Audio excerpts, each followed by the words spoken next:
എല്ലാ സജ്ജനങ്ങൾക്കും നമസ്തേ. വരുന്ന ശിവരാത്രി ദിവസം മഹാദേവ പ്രീതിക്കായിട്ട്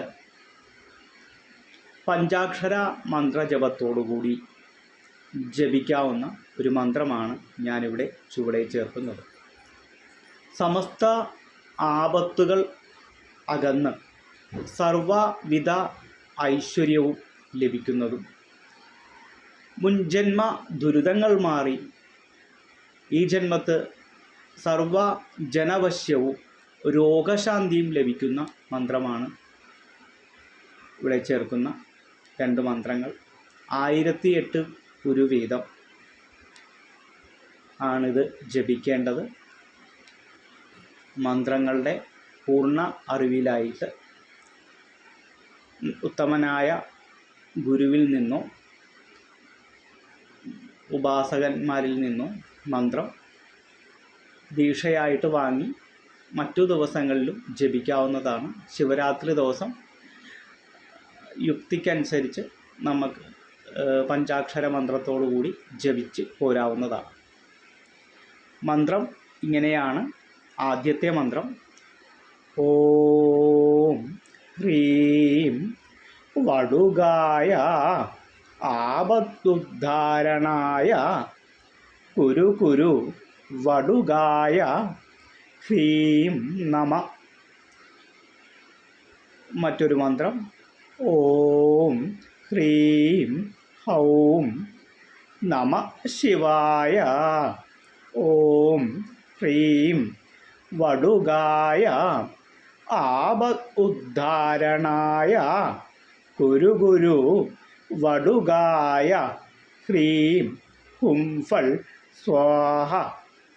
ഇതാണ് രണ്ട് മന്ത്രങ്ങൾ. 1008 ഒരു വീതം എങ്കിലും ശിവരാത്രി ദിവസം ജപിക്കാവുന്നതാണ്. 3 ദിവസം 1000 ഒരു ഉത്തമനായ ഒരു പൂജാരിയെ കൊണ്ടോ നല്ലൊരു ഉപാസകനെ കൊണ്ടോ ശിവപൂജ ചെയ്തോ വടുക ഭൈരവ പൂജ ചെയ്തോ തേനിൽ താമരപ്പൂ മുക്കി ഹോമം നടത്തിയാൽ സകല ജനവശ്യം ആണ് ഫലം. അതുപോലെ തന്നെ രോഗശാന്തിക്കായിട്ട് വള്ളി, മൊട്ട്, എള്ള്, ഗർഗ, പാല്, പാൽപ്പായസം അങ്ങനെ മൃത്യുഞ്ജയത്തിൻ്റെ സപ്ത സമത്തുക്കൾ കൊണ്ടും നെയ്യും ചേർത്ത് ഹോമം കഴിച്ചാൽ അത് 21,000 ഉരുവാണ് ഹോമിക്കേണ്ടത്. 3 ദിവസം കൊണ്ടാണ് ഹോമിച്ച് തീർത്താൽ മതി. സമസ്ത രോഗങ്ങളും പൂർണ്ണമായും ശമിച്ച് മാറുന്നതാണ്. ക്യാൻസർ പോലുള്ള അസുഖങ്ങൾക്ക് മരുന്നിനോടൊപ്പം തന്നെ ഈ ഹോമം കഴിച്ചാൽ ആ മരുന്ന് പൂർണ്ണഫലം നൽകുന്നതാണ്. കാരണം മാറാവ്യാധികൾ പോലും ഈ ഹോമം കഴിച്ചാൽ, നല്ല ഉപാസകന്മാരെ കൊണ്ട് പൂജ കഴിച്ചാൽ പൂർണ്ണമായിട്ടും ഈ അസുഖം മാറുന്നതാണ്. മരുന്നുകൾ ഫലം നൽകുന്നതാണ്. മറ്റു ഇതിൻ്റെ വിധിയും സിദ്ധി കർമ്മ സിദ്ധിക്കായിട്ടൊക്കെ ബന്ധപ്പെടുക. ഫോൺ 9562456582.